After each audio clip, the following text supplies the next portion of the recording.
911, what's the location of the emergency? My daughter is missing. What's your address, ma'am? She's gone. We can't find her anywhere. I've called all her friends. How old is she? 11.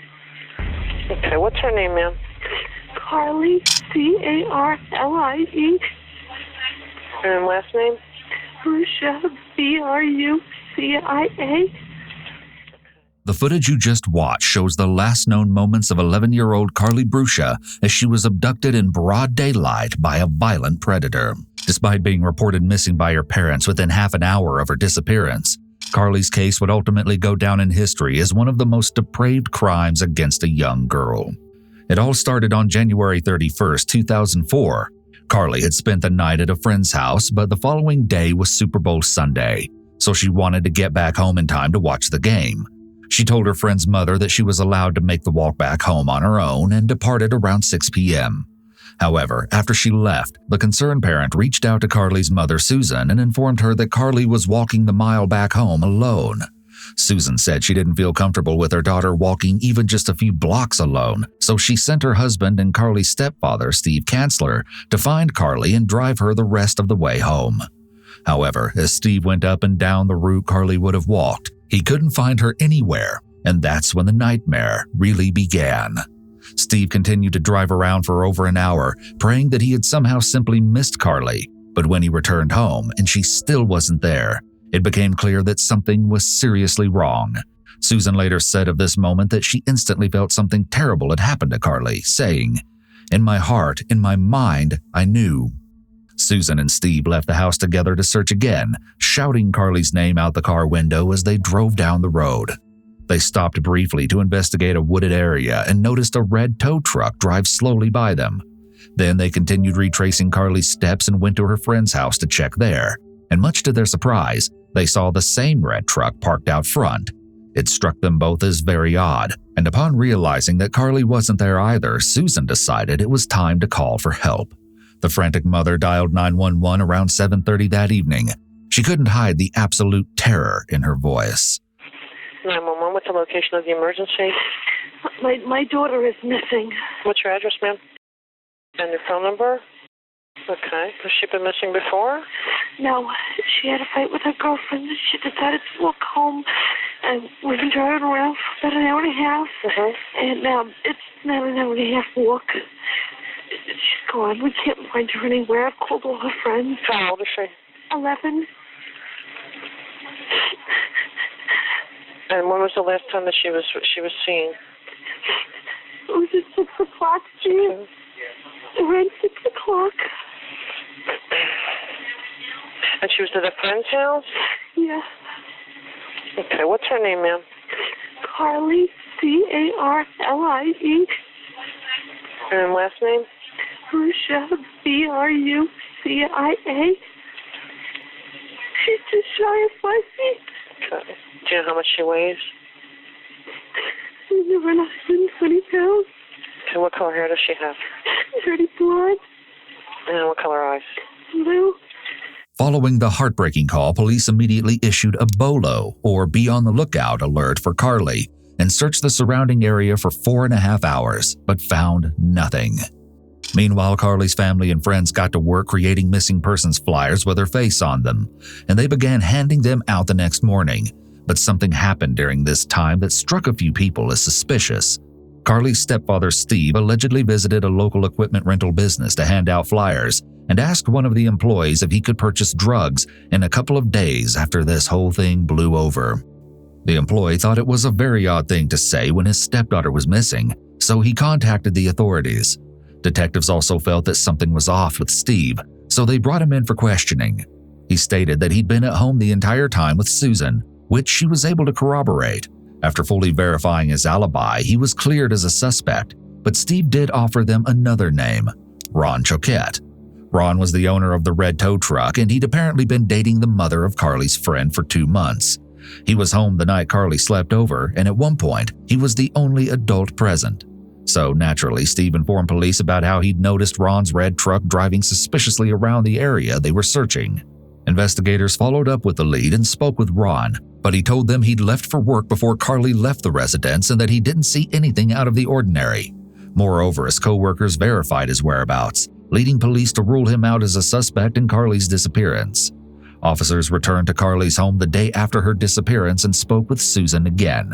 She insisted that her daughter had never run away before and that this behavior was completely out of character. However, statements made by Carly's friend suggested otherwise. She said Carly had been upset the night before and expressed negative feelings about her family several times. Carly also allegedly said to her friend at least once that she didn't want to go home because she had too many responsibilities. This revelation made officers second-guess whether or not Carly might have just run away from her friend's house on her own free will. Still, investigators couldn't rule out the possibility that she had met with foul play. So before leaving the residence, they gave Carly's mother some very horrifying instructions. They asked her to contact her daughter's dentist to obtain her dental records, just in case they would be needed to make an identification. The next morning, Carly's classmates arrived at school to find her seat empty, and around the same time, authorities brought in tracking dogs to aid in their search. The dogs followed Carly's scent to the parking lot of Evie's Car Wash, which wasn't part of her expected route home, but was a known shortcut. While the dogs ultimately lost her scent near the back of the building, the company had several surveillance cameras, and what they captured sent a wave of fear through the entire community. The manager of the car wash reviewed the tapes and told police he saw what appeared to be the abduction of a young girl, recorded at around 6:30 p.m. The unknown man walked casually at first, as if he was going to pass by, but at the last moment he took a large step toward her and grabbed her arm. He likely appeared quite threatening, as he was standing directly in front of her and was blocking her escape. She likely felt terrified and panicked, and it's possible that he told her that everything would be okay if she did everything that he said. As a general rule for abduction situations, it's safer to put up a big fight early on. The abductor is likely looking for an easy target. If someone is fighting against them and screaming, the abductor may be afraid of attracting too much attention, so they retreat. You can teach your children that if they're alone and approached by a stranger who's trying to get them to go somewhere, they need to be as loud as they can and try to get away before they get into a vehicle with that person. Once they're alone in a car with someone, that person has complete power and will likely take the child to a secluded location where they are familiar with the surroundings, so it will be much more difficult to escape. An abductor may try to persuade a child to come willingly by claiming that as long as they do what they're told, they won't be harmed. Or they may tell the child that they will take them to their parent, or that their mom asked them to pick the child up. It may be a good idea to come up with a safe word for you and your child. Teach them that unless a stranger uses that safe word, they should not get into a car with that person, no matter what the stranger may say to try to convince them. You'll need to practice this safe word frequently with your child so they don't forget it. To their horror, Carly's parents quickly confirmed that the girl on the tape was their daughter, but no one recognized the strange man who approached her and forcibly led her out of frame. However, the footage clearly showed that he was a white male of average height with dark hair and tattoos on his forearms. He was also apparently wearing a jumpsuit with a name tag, but the video wasn't clear enough to read the name. In the footage, it seemed evident that Carly didn't recognize the man as he moved into her path and said something before grabbing her by the arm. Within hours, the startling footage was being played constantly on local news stations, and while hundreds of tips flooded in, most proved to be dead ends. Investigators began to fear the worst as more time passed, but later that day, they finally got the lead they'd been waiting for.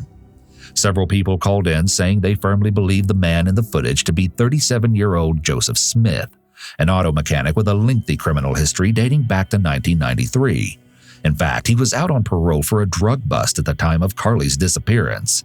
While most of his run-ins with the law were for drug offenses, at least 2 crimes on his record involved violence against women, including kidnapping, aggravated battery, and false imprisonment. One of Joseph's co-workers was among the tipsters, and 2 days after Carly vanished, he stated to police that the man in the footage strongly resembled him based on his mannerisms and clothing. Moreover, another employee claimed that he seemed nervous and appeared to be under the influence of narcotics at work the day after Carly went missing. They also reported that Joseph had been struggling at work due to issues with drugs and money, and claimed he didn't show up for his shift the previous day. At this point, authorities decided to review the security footage from the car wash again, hoping to potentially connect Joseph to one of the vehicles captured on the tapes. They gathered from his co-workers that he drove a brown Lincoln Town car, but they said it had recently been out of commission due to transmission issues. Regardless, the only vehicle that stood out was a pale yellow Buick station wagon that pulled in approximately 3 minutes before Carly's abduction. The car appeared to drive by before briefly entering the car wash parking lot. The abductor may have seen Carly walking as he drove by, so he turned into the parking lot and decided to take her. It's also possible that he'd seen her shortly after she left her friend's house, and he then followed her to the car wash. Regardless, he'd likely thought about abducting a child long before he actually did it. When he saw her walking alone, he may have saw it as the perfect opportunity to act out his fantasy.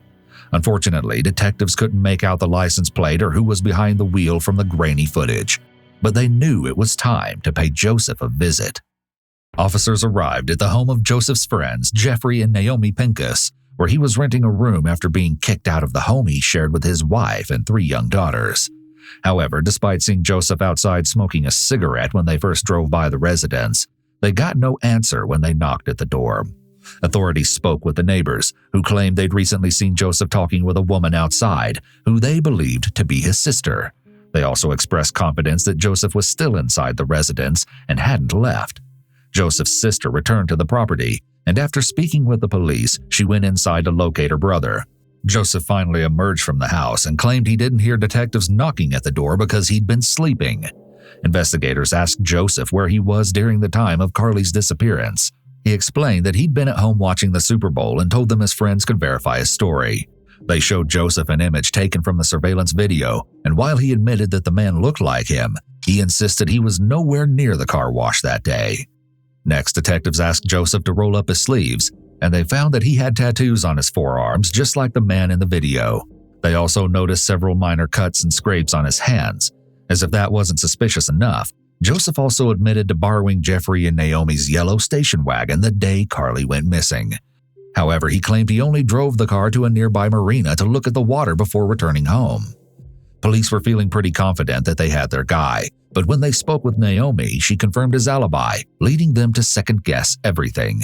Roughly an hour after detectives arrived at the home, Joseph's probation officers came to assist by conducting a thorough search of his broken-down Lincoln Town car.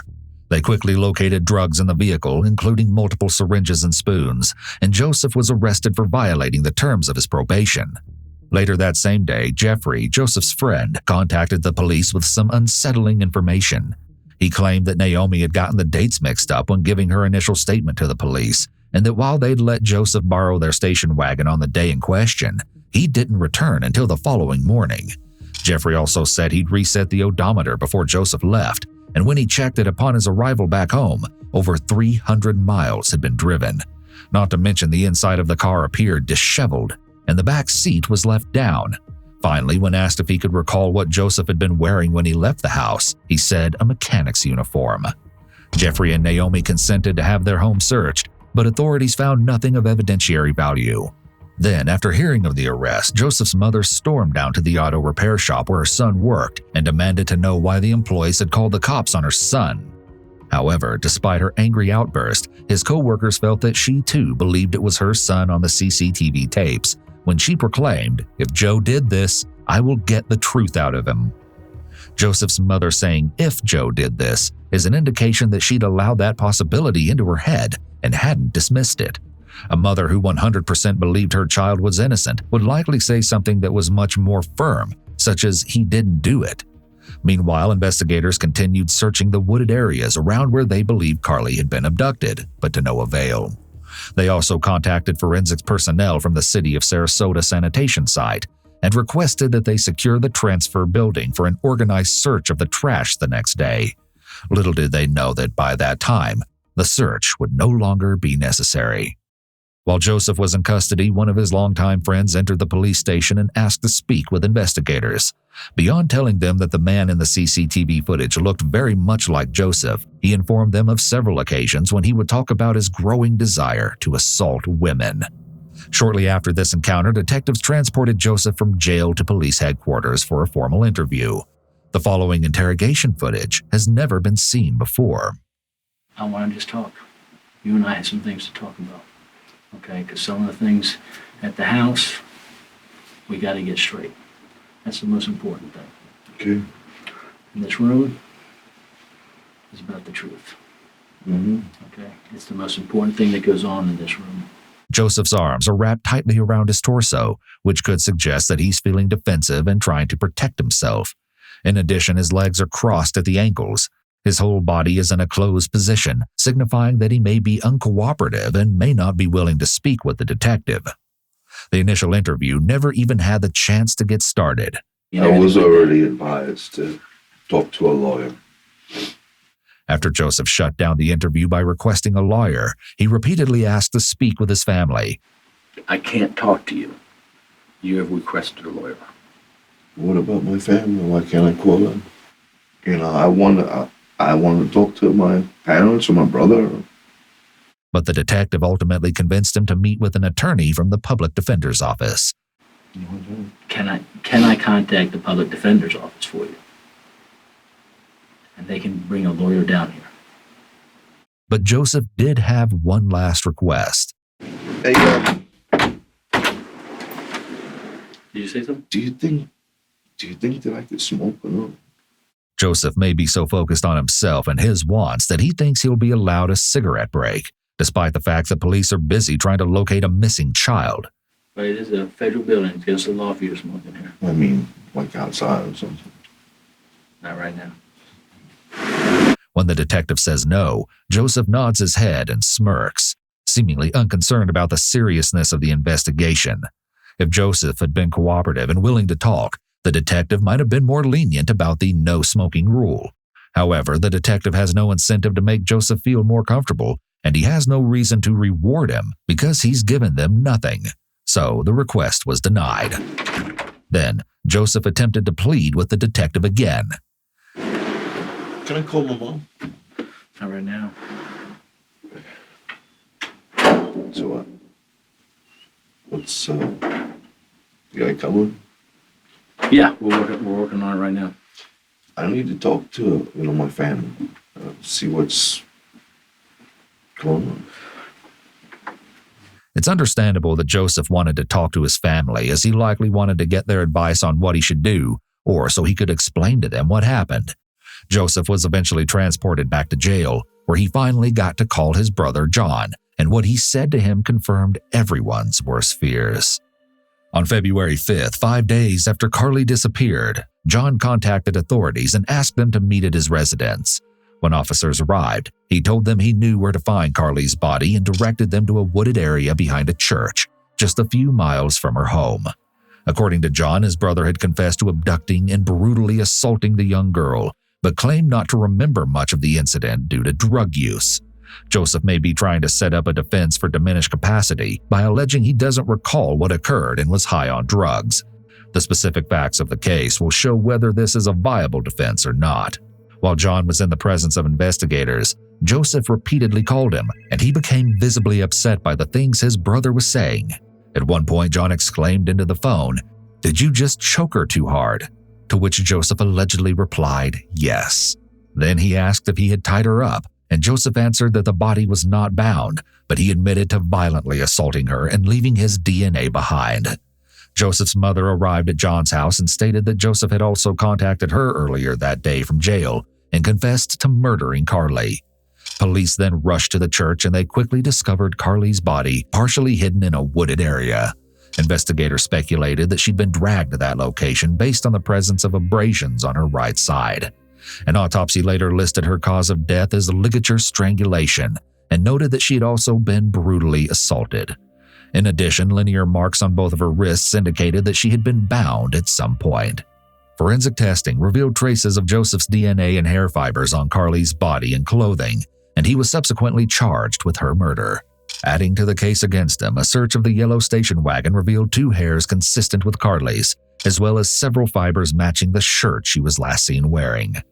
Investigators theorized that after borrowing his friend's car, Joseph had taken a combination of drugs, and that's when he noticed Carly walking alone. It was just a chance encounter that caused him to kidnap, assault, and murder the innocent 11-year-old. Meanwhile, the community was outraged that Joseph had been able to walk free in the first place after having been convicted 13 times in the last 10 years of various crimes. Furthermore, around a month before Carly's abduction, a Florida judge had been requested by local authorities to issue a warrant for his arrest based on probation violations. Yet, The judge never did because allegedly the police hadn't completed the necessary paperwork. On October 24, 2005, Joseph Smith was found guilty of first-degree murder, as well as separate charges of battery on a child under 12 and kidnapping. He was sentenced to death by lethal injection for Carly's murder and life without parole for the other crimes. However, on July 18, 2017, a judge vacated Joseph's death sentence based on a new bill that required a unanimous vote by the jury. The jurors in his original trial had voted 10-2 in favor of the death penalty. Joseph ultimately died in prison while awaiting a new sentencing hearing in 2021.